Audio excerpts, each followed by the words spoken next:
চোখের মধ্যে যদি নামাজ পড়ার দৃশ্য রেকর্ড করাই, আমার সন্তান যদি দেখে মা পর্দা করে, পর্দা করার দৃশ্য যদি আমি রেকর্ড করাই চোখে, এই বাচ্চা বড় হওয়ার পরে পর্দার পক্ষেই কথা বলবে। এজন্য আমার সন্তান দুনিয়াতে আসছে আল্লাহর ওলি হইয়া, কবরেও যাবে আল্লাহর ওলি হইয়া। যদি বাপ মা আমানতদারি রক্ষা করে তারে বড় করে, কবরেও যাবে সে আল্লাহর ওলি হইয়া। দুনিয়া আসছে সে আল্লাহর ওলি হইয়া, এটা আমার নবী বলেছেন। এরপরে এই উলায়ত যদি নষ্ট হয়, বুজুর্গি যদি নষ্ট হয়, নবী কয় বাপ মা দায়ী। বাপ মার কারণে সন্তান ইহুদি হয়, বাপ মার কারণে নাসারা হয়, বাপ মার কারণে মুশরিক হয়। নবীজি বলেছেন এই কথা, আমি মৌলবী কই নাই, কইছেন আমার রসুল। এজন্য আমি বলতেছি, ভালো করে শুনবেন। এ যুবক, ভালো করে ইয়াদ রাখো, আমার সন্তান দুনিয়াতে আসা মাত্রই আমি তার প্রথম শিক্ষক, আমার মা তার প্রথম শিক্ষিকা, ঠিক কিনা? আমার স্ত্রী তার প্রথম শিক্ষিকা, আর আমি বাপ তার প্রথম শিক্ষক। এখন আমি তারে যা শিখাইমু, এইটা তার মরণ পর্যন্ত আসর করব। এখনো মনে পড়ে আমার সেই ক্লাস 3-তে না 4-এ জানি পড়ি, আমার আব্বা একজন জেনারেল শিক্ষিত মানুষ, আমার গোটা ফ্যামিলি জেনারেল শিক্ষিত। এই লাইনে শুধু আমি একা। আব্বার সরকারি চাকরিজীবী, বর্তমানে রিটায়ার্ড, বাইতো সচিব, রানিং উপসচিব, বর্তমানে আইন উপদেষ্টার সচিব, একান্ত সচিব, আমার আপন ছোট ভাই।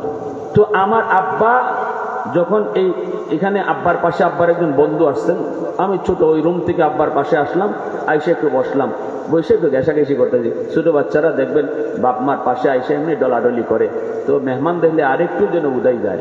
তো এইভাবে একটু বসাবসি করতেছি।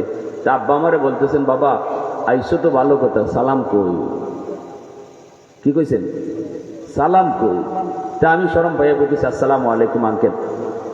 তা আমার আঙ্কেল বলতেছে, ওয়ালাইকুম আসসালাম বাবা, ভালো, বেঁচে থাকো বেঁচে থাকো। উনি তো খুশি, কিন্তু আমার আব্বা বলতেছে, না আমি তোমার সালাম নিলাম না। আব্বা আমারে কি বলছেন? আমি তোমার সালাম নিলাম না, তুমি রুম থেকে বের হও, রুম থেকে বের হও, আবার রুমে ঢুকবা, সালাম দিয়ে ঢুকবা, যেভাবে বাবা তোমার শিখাইছে এইভাবে। তো আমার আঙ্কেল বলতেছে, ভাই বাদ দেন, শুধু মানুষ বুঝছে না, ও তো এখন সালাম দিছেই, সংশোধন তো করে নিছে। আব্বা তখন বলতেছেন, ভাই এখন যদি ওর সালামটা আমি নিয়ে নেই, সারা জীবন ইয়াদ থাকবে না। আব্বা আমারে বের করছেন রুম থেকে, আমি রুম থেকে বের হইছি, বের হইয়া আবার সালাম দিয়ে রুমে ঢুকছি, যার কারণে আজ 35 বছর পরেও আমার সেই সালামের কথা আজও মনে আছে। আগেই বলেছি, বাবা হওয়া সহজ, আদর্শ বাবা হওয়া কঠিন। মা হওয়া সহজ, আদর্শ মা হওয়া কঠিন। সবাই তো আদর্শ সন্তান চাই। পৃথিবীতে এমন কোনো মা নাই, বাবা নাই যে সন্তান আদর্শ সন্তান চায় না, ভালো সন্তান চায় না।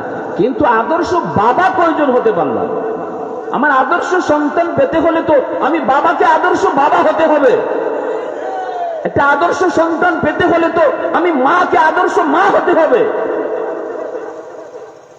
16ই ডিসেম্বরে আমি বের হইলাম বেপরদায়, শত শত যুবকের সাথে ডলাডলি করলাম, আর আমি আমার সন্তান আদর্শ সন্তান চাই। এটা কি কোনোদিন সম্ভব বলেন?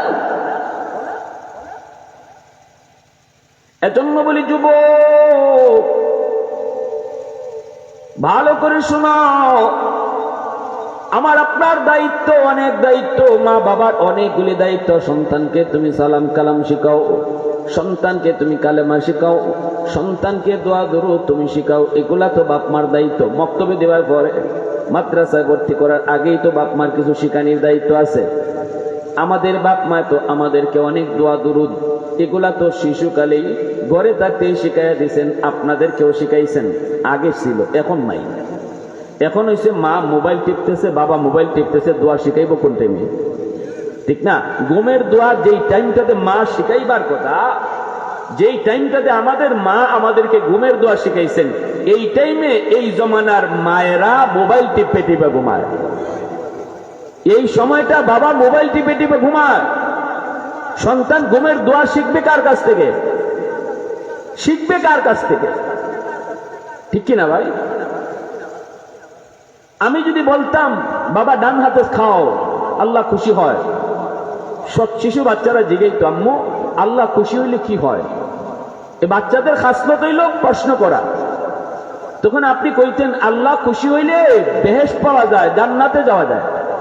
তখন এই বাচ্চারা আবার প্রশ্ন করবে আম্মু জান্নাত কারে করে, ঠিক না? আপনি বলতেন জান্নাত চিরস্থায়ী শান্তির ঠিকানা, মরণের পরে আল্লাহ দিব। ওই যে জান্নাতের পরিচয়টা আপনি এক কথায় বাচ্চারে শোনায় দিচ্ছেন তার শিশুকালে, এই কথাটা তার দিল আর দেমাগের মধ্যে পাথরে খোদাই করে লিখে দিয়েছেন। এই জান্নাতের পরিচয় সেই শিশুকালে নিয়ে গেছে তার মেমোরিতে, মরণ পর্যন্ত এটা ভুলবে না, ইয়াদ থাকবে, ইয়াদ থাকবে। যে বয়সে শিখানোর কথা এই বয়সে শিখাও, বয়স পার হয়ে গেলে শিখাইতে চাইলে রিয়েকশন হয়। ঐশী তার বাপকে মাকে খুন করলো, নিজের হাতে জবাই করলো। একটা ছোট মেয়ে তার বাপ মারে ঘুমের ওষুধ খাওয়াইয়া এত বড় পুলিশ অফিসাররে জবাই করলো। কেন? যেই বয়সে বাচ্চাটারে মেয়েটারে শিখাইবার কথা আল্লাহর পরিচয়, যেই বয়সে তারে শিখাইবার কথা নামাজ রোজা, যেই বয়সে তারে শিখাইবার কথা হালাল হারামের কথা, যেই বয়সে তারে শিখাইবার কথা কোন কাজে আল্লাহ খুশি কোন কাজে আল্লাহ নারাজ, ওই বয়সে কিছুই করলাম না। আমি এরকম সেন্টুগেন্টি পড়াইয়া আর হাফ প্যান্ট পড়াইয়া মেয়েরে নিয়ে মার্কেটে গেলাম, আর যদি আমি কইছি ভাই আপনি মেয়েটার এই পোশাকে লইয়া বাইরেছেন কেন, কইতেন হুজুর বুঝে না বুঝে না বুঝে না। আমি খুব বলি যেই মা যেই বাপে অবুঝ বাচ্চারে ইউরোপীয়দের কালচারে বড় করে আর কয় বুঝে না, এই মায় বুঝে না, এই বাপে বুঝে না, এই বাচ্চার বিলায়ত, এই বাচ্চার বুজুর্গি, এই বাচ্চার কারামতি নষ্ট করার জন্য এক নম্বরে তার বাপ মা দায়ী। বুঝেই যদি না, তাহলে আমার রসুল কেন বললেন দুধের বাচ্চার সামনে তোমরা স্বামী স্ত্রীর গোপন সম্পর্ক যেটা করবা না? রসুল নিষেধ করলেন কেন? জবাব দাও। তুমি যদি বলো আমার মেয়েটারে আমি হাফ প্যান্ট পড়াইছি, এটা তো ছোট বাচ্চা, অসুবিধা কি? আমি সেন্টু গেঞ্জি পড়াইছি, এটা ছোট, বুঝে না, অসুবিধা কি? আমি প্রশ্ন করলাম যদি শিশু বাচ্চা বুঝেই না, আমার রসুল কেন নিষেধ করলেন যে দুধের বাচ্চার সামনে স্বামী স্ত্রীর গোপন সম্পর্ক যেটা এটা করবা না, তার চোখের সামনে করবা না? কেন আল্লাহ রসুলি কথা বুঝাইলেন? রসুলি কথা বুঝাই গেছেন অবুঝ বাচ্চা যদিও বুঝে না, কিন্তু চোখ দিয়া যেটা দেখে এটা তার মেমোরিতে রেকর্ড হয়ে থাকে। যেদিন সাপ্লাই দিবে রেকর্ড যা হইছে তাই সাপ্লাই দিবে। কষ্ট পাইতেছেন আপনারা? কি ভাই কষ্ট পাইতেছেন? কষ্ট নিয়েন না। আমার আলোচ্য বিষয় এটা, রোগ দইরা কথা কওয়া, এজন্য বলতেছি কষ্ট নিয়েন না। এজন্যই লোকমান হাকিম তার সন্তানকে আল্লাহর পরিচয় শিখাইতেছেন। ওয়াইজ ক্বালা লুকমানু লিবনিহি ওয়া হুয়া ইয়াইযুহু ইয়া বুনাইয়া লা তুশরিক বিল্লাহ ইন্নাশ শিরকা লাযুলমুন আযীম। আল্লাহ পাক রব্বুল আলামিন পবিত্র কোরআনুল কারীমের ভিতরে একখান সূরা আছে, সূরাতুল লুকমান। হয়তো আমরা অনেকেই এই সূরার নামটা শুনছি, অনেকেই সূরা আমরা পড়িও। কোরআনুল কারীমের ভিতরে একজন মানুষের নামে আল্লাহ পাক একটা সূরার নাম করেছেন, সেই সূরাটা হলো সূরাতুল লুকমান। কে ছিলেন লোকমান? তিনি কোন নবী নন, কিন্তু বহুত বড় একজন বলি, আল্লাহ পাকের বহুত বড় একজন বলি। তার নামে সূরার নাম কেন করা হলো যুবক? এই প্রশ্নটা তোমার কাছে আমার, একটু মন দিয়া কথাটা শোনো। লোকমান হাকিম আল্লাহর কাছে এত প্রিয় কেমনে বলেন? কেন হয়েছে? আল্লাহ পাক সূরার মধ্যে বিবরণ দিয়েছেন, কারণটা আল্লাহ পাক জানিয়ে দিয়েছেন। লোকমান হাকিম তিনি একজন আদর্শ বাবা। আল্লাহু আকবার জোরে বলেন। আদর্শ বাবা হওয়ার কারণে আল্লাহর কাছে এত মায়ার, আল্লাহর কাছে এত মায়ার। একজন আদর্শ বাবা হওয়া আল্লাহর কাছে কত পছন্দ, কত ভালো। একটু খেয়াল করে শোনো। লোকমান হাকিম তিনি তার সন্তানকে আল্লাহর পরিচয় শিখাইতেছেন। কেমনে ডাক দিয়েছেন? ওয়াইজ ক্বালা লুকমানু লিবনিহি ইয়া বুনাইয়া। লোকমান হাকিম যখন তার সন্তানকে ডাক দেয় বাজান, ডাকটা কত সুন্দর। আল্লাহ পাক রব্বুল আলামিন লোকমান তার সন্তানকে আল্লাহর পরিচয় শিখাইতেছে, কোনটা ভালো কাজ, কোন কাজে আল্লাহ খুশি হয়, কোন কাজে আল্লাহ নারাজ হয়, কোন কাজে জান্নাত পাওয়া যায়, কোন কাজে জাহান্নামে যেতে হয়।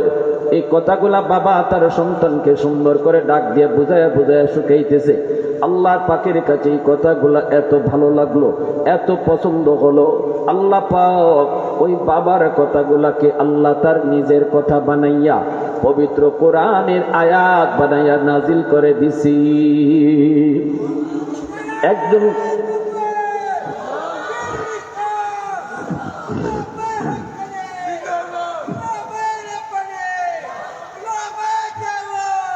একজন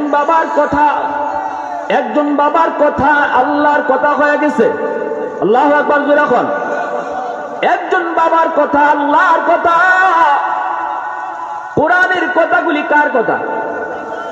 এই মাথা না খেলে মুরব্বী বাবাজিদেরকে কইতেছি না, এখানে জোয়ান পয়েন্ট যারা আছেন তারা তো আমার মতে জোয়ান ভাই, তোমরা আওয়াজ দিবাই, রাজি আছো না? মুরব্বী বাবাজিদের কষ্ট দিও না। যুবকরা, ও আমার যুবক ভাই, কলিজার ভাই, আওয়াজ দিও, আওয়াজ দিও, আওয়াজ দিও। আর বুঝছো যৌবন কালটা বড় দামি আল্লাহর কাছে। এই জমিনে যত আল্লাহর অলি হইছে সব যৌবনে অলি হইছে। যত অলি হইছেন যৌবনে অলি হইছেন, আর বয়স যত বাড়ছে আল্লাহ সম্মান তত বাড়াই দিছে।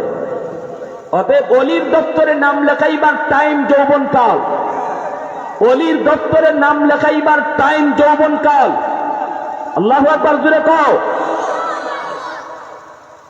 লোকমান হাকিম একজন মানুষ, একজন আদর্শ বাবা। ওই আদর্শ বাবার কথাগুলো আল্লাহ পাকের কাছে এত ভালো লাগলো। কি কথাগুলি কয়? কথাগুলি আল্লাহ পাকের পরিচয় শোনাইতেছে।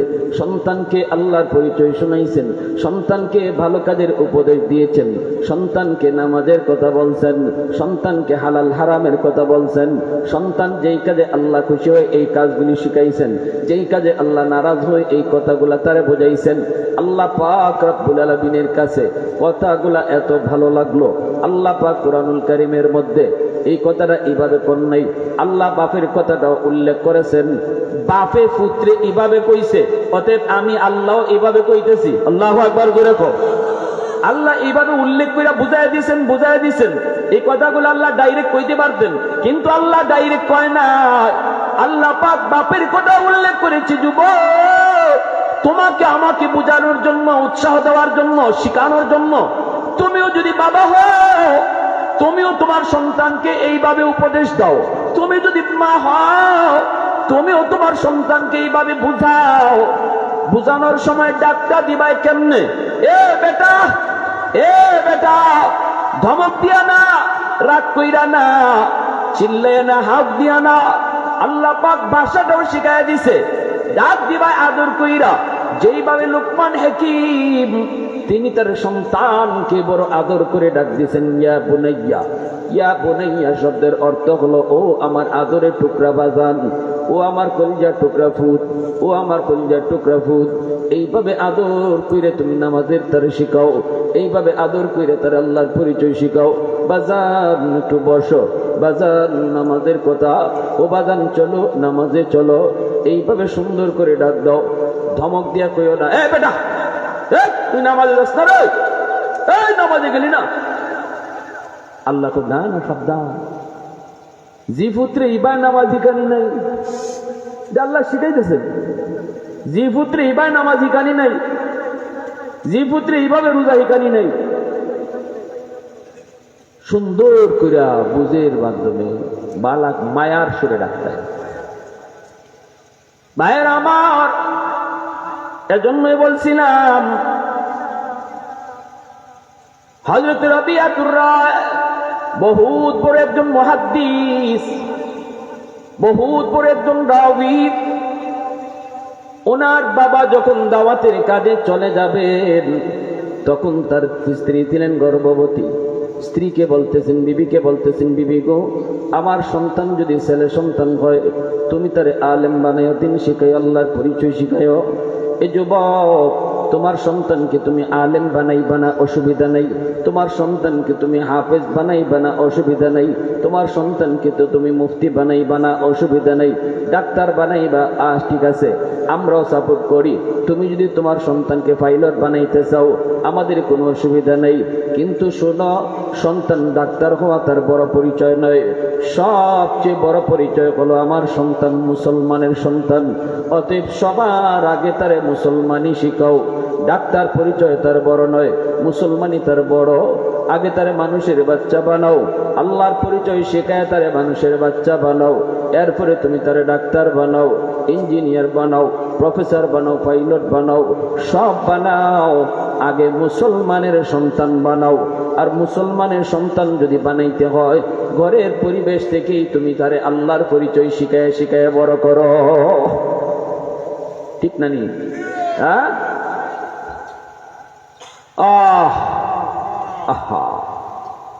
পড়ালেখা শিখাইবা, আল্লাহর পরিচয়ের পড়া দিয়া তার জীবনের পড়া শুরু করাও।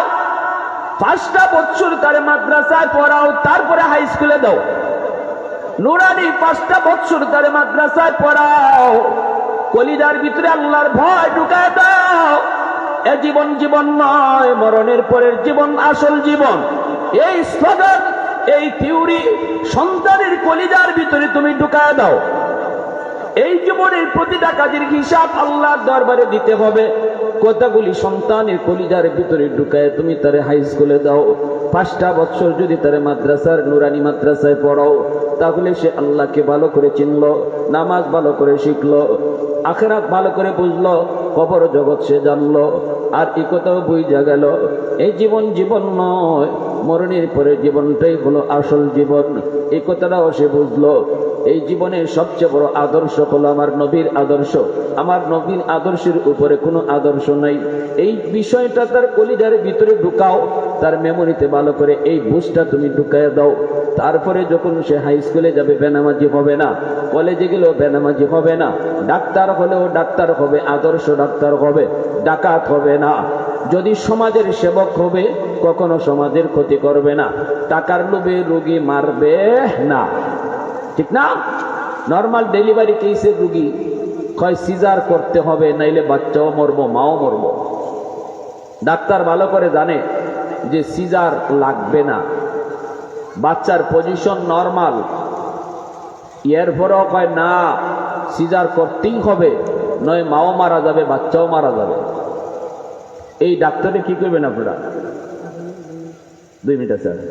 আচ্ছা ঠিক, ও আচ্ছা আচ্ছা, ওকে ওকে ওকে ওকে 2 মিনিটের জন্য আজানের জবাব দেন।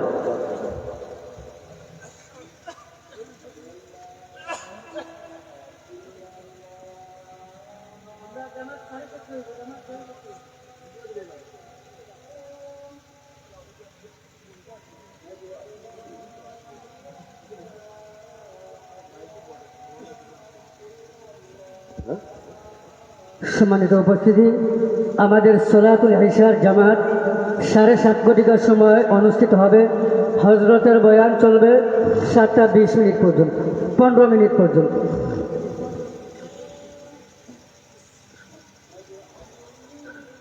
আশহাদু আন্না মুহাম্মাদুর রাসূলুল্লাহ সাল্লাল্লাহু আলাইহি ওয়াসাল্লাম।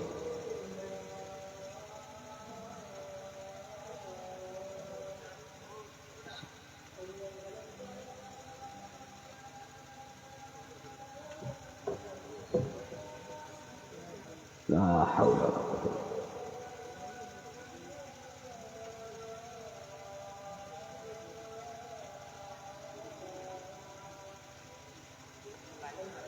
لا حول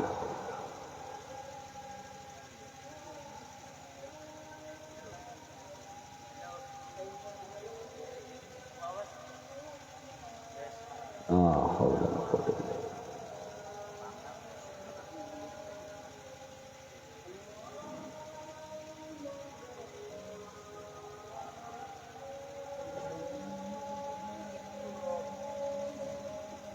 الله أكبر الله.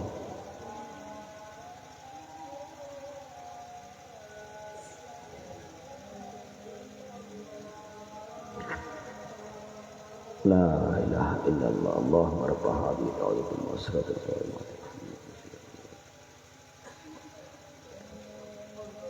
বলছিলাম আপনার যে ডাক্তার নর্মাল ডেলিভারি কেসের রুগীরে কয় সিজার করা লাগবে টাকার লোভে, 20,000 টাকার লোভে, একটা সুস্থ মহিলাকে সারা জীবনের জন্য অপারেশন করে অসুস্থ বানায় দেয় শুধু টাকার কারণে। এই ডাক্তারের ডাক্তার কইবেন না ডাকাইত কইবেন? এজন্য বলছিলাম মানুষের বাচ্চা জন্ম নিলে মানুষ হয় না, মুরগির বাচ্চা জন্ম নিলে মুরগি হয়। মানুষের বাচ্চা মানুষ বানাইতে হলে কোরআন শিখাইতে হয়, ঠিক না?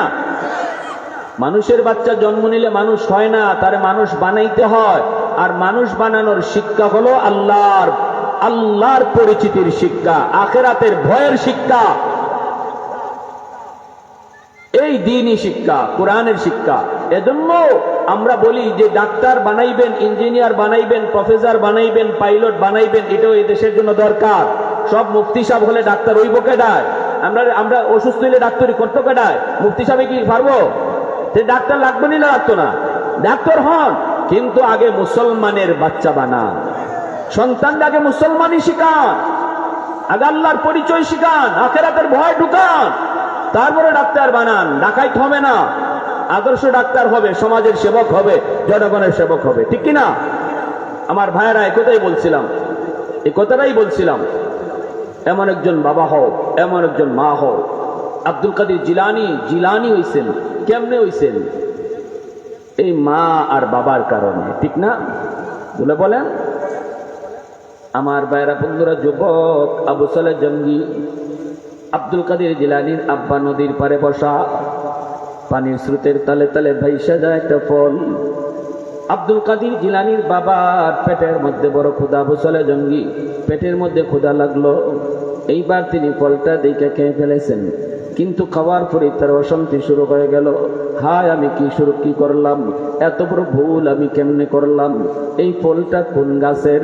এই গাছের মালিক তো ফলের মালিক, ফলের মালিকের অনুমতি ছাড়া আমি তার গাছের ফল খেয়ে ফেললাম। অন্য কারো জিনিস তার অনুমতি ছাড়া ব্যবহার করা না যাইজ, ঠিক কিনা? জোরে বলেন। খালি খাওয়ার না, ব্যবহার করাও না যাইজ। জুতা পাইলিছেন আপনি, এই জুতাটা লইয়া বাথরুমে গেছেন না, অথচ জানেন না এটা কার জুতা, নেওয়াটা না যাইজ। কথা বুঝে আসছে ভাই? আর যদি বুঝেন যে এমনি ফেলায় রাখছে, বাথরুমের সামনে মসজিদের পক্ষ থেকে জুতা দিয়া রাখছে, এই জুতা নিলে অসুবিধা নাই, এটা না যাইজ না, এটা এমনি দিয়া রাখছে সকলের লাগে ব্যবহারের। ব্যক্তিগত কারো জিনিস তার অনুমতি ছাড়া নেওয়া, ব্যবহার করা না যাইজ। এখানে আব্দুল কাদের জিলানির বাবা আবু সালেহ জঙ্গি গাছের ফল খেয়ে ফেলেছেন, বয়স শুরু হয়ে গেল। এর যুবক, একটু বুঝো কেমন বাবা ছিল জিলানির বাবা, কেমন বাবা ছিল জিলানির বাবা। অথচ নদীর স্রোতে এই ফলটা বাইসা যাইতেছিল, আশেপাশে কোনো গাছও নাই, কোনো ফল গাছও নাই, বাগানও নাই। চিনেন না, তিনিও জানেন না বাগানের মালিককে, এই ফলের মালিককে তিনি তাও জানেন না।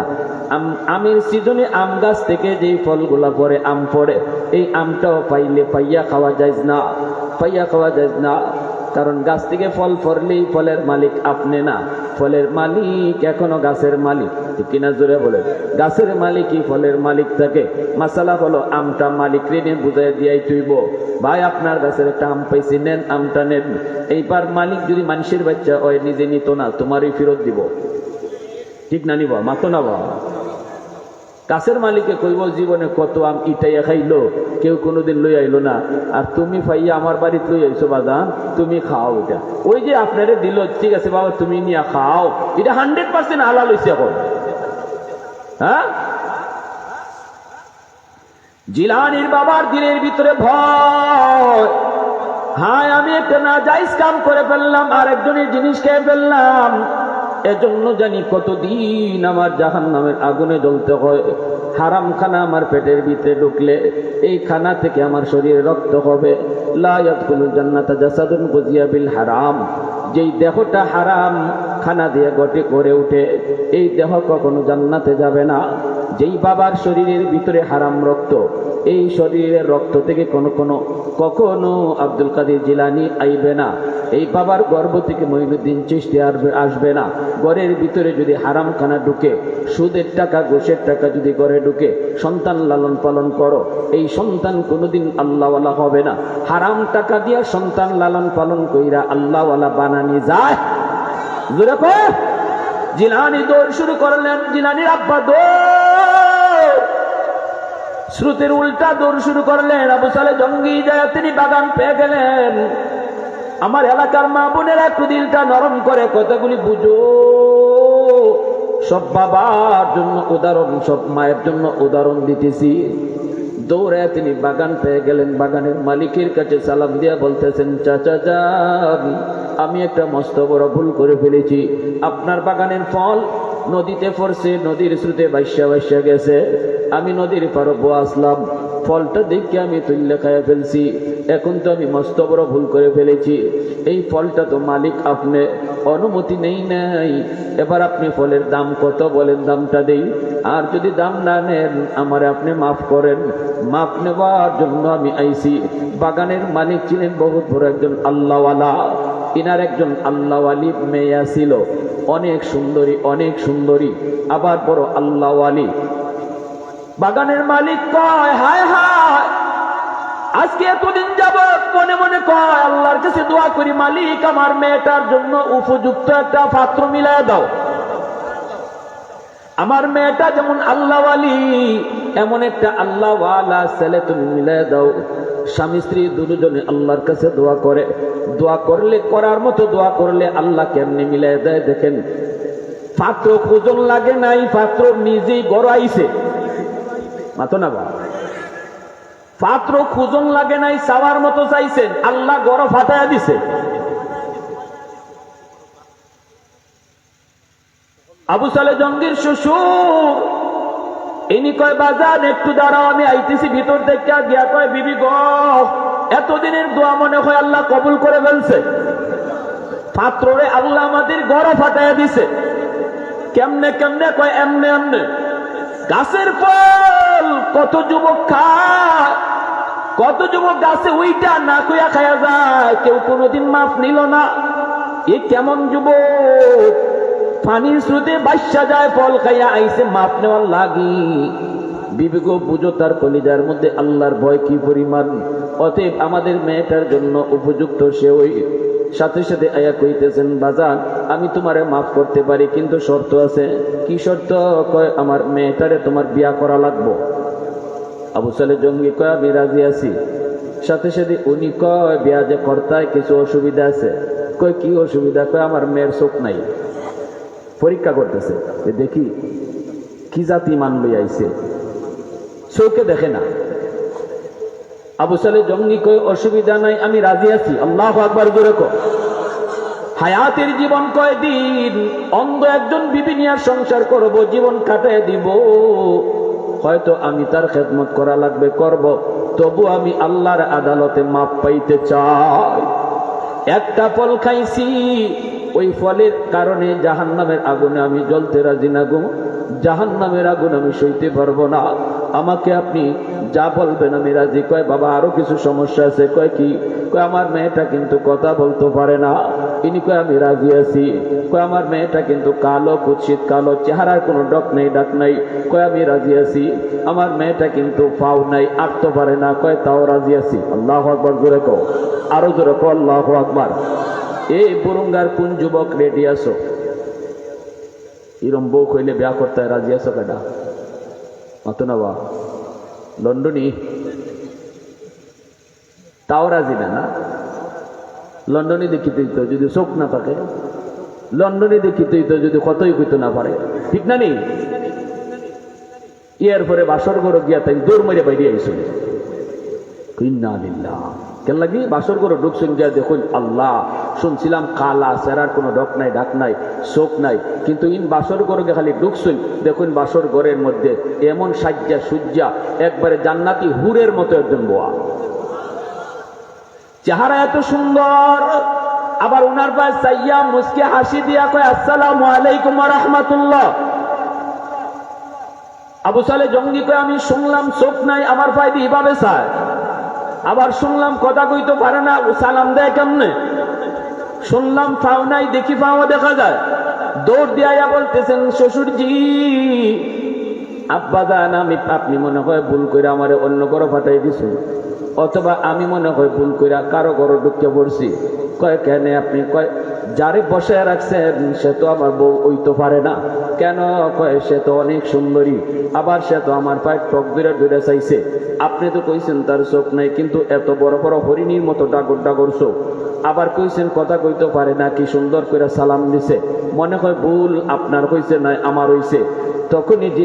তখনই আবু সালেহ জঙ্গির শ্বশুরে কয়, না বাজান, ভুল আমিও করি নাই, ভুল তুমিও করো নাই, যারে দেখছো সেই তোমার স্ত্রী। কেন কইছেন? কই চোখে দেখে না। কইছি কারণ জীবনে বেগানা পুরুষ আমার মেয়ে দেখছে না, কথা বলতে পারে না। কইছি বেগানা পুরুষের সাথে জীবনে কথা কইছে না, শুধুমাত্র আন্দরের ভিতরে ছিল, এজন্য কইছি অন্ধকার কালো, হাঁটতে পারে না, পর্দার বাইরে কোনোদিন গেছে না, এজন্য কইছি ফাউ নাই। এ যুবক, এমন একজন মা, এমন একজন বাবার গর্ভ থেকেই আল্লাহ পাক জগৎ বিখ্যাত ওলিদের সর্দার জিলানী আল্লাহ জন্ম দিছে। আল্লাহু আকবার জোরে কও, আরো জোরে কও আল্লাহু আকবার।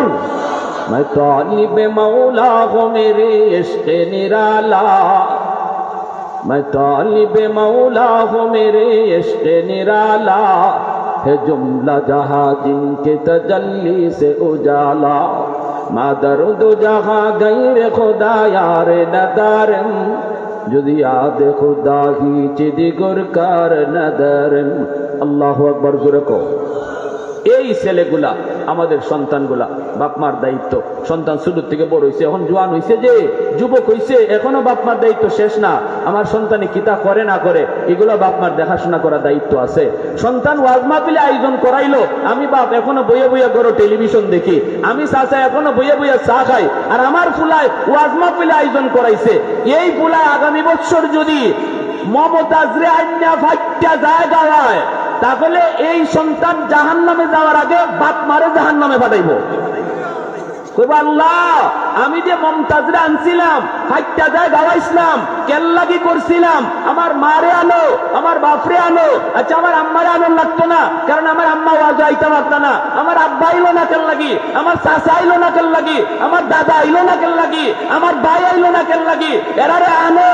আমি তো ওয়াজের আয়োজন করছিলাম, এরা আইসে না দীক্ষা, পরের বছর মমতাজরে আইনা ফাইটা যায় গাওয়াইছি। কথা বুঝে আসছে? শোনো, ডং না কথা, এই কথাটাই সঠিক কথা, কারেক্ট কথা। যুব সমাজ তাদেরকে এলাকার মুরব্বীরা ভালো পথে চালাইতে হবে, ঠিক কিনা জোরে বলেন? আমি যদি পিছন থেকে ভালো কাজের উৎসাহ দেই, যুবকরা ভালো পথে থাকবে, আর আমি যদি ভালো কাজের উৎসাহ তাদেরকে না দিই, যুবকরা খারাপ পথে চলে যাবে। যুব সমাজ যেদিকে যায় সমাজ ওই দিকে যায়। যুবকরা যদি ভালো থাকে সমাজ ভালো থাকে। আর যুবকরা ওয়াজ মাহফিল নিয়ে থাকবে, সমাজ ভালো থাকবে। যুবকরা যাত্রার আয়োজন করবে, গোটা সমাজ নষ্ট হবে। তাহলে আমরা যাত্রা চাই না ওয়াজ চাই? কারা কারা চাই হাত উঠে আল্লাহরে দেখান। আল্লাহ কবুল করো, জোরে কোন আমিন। ওয়া আখির দাওয়ানা আনিল হামদুলিল্লাহি রাব্বিল আলামিন।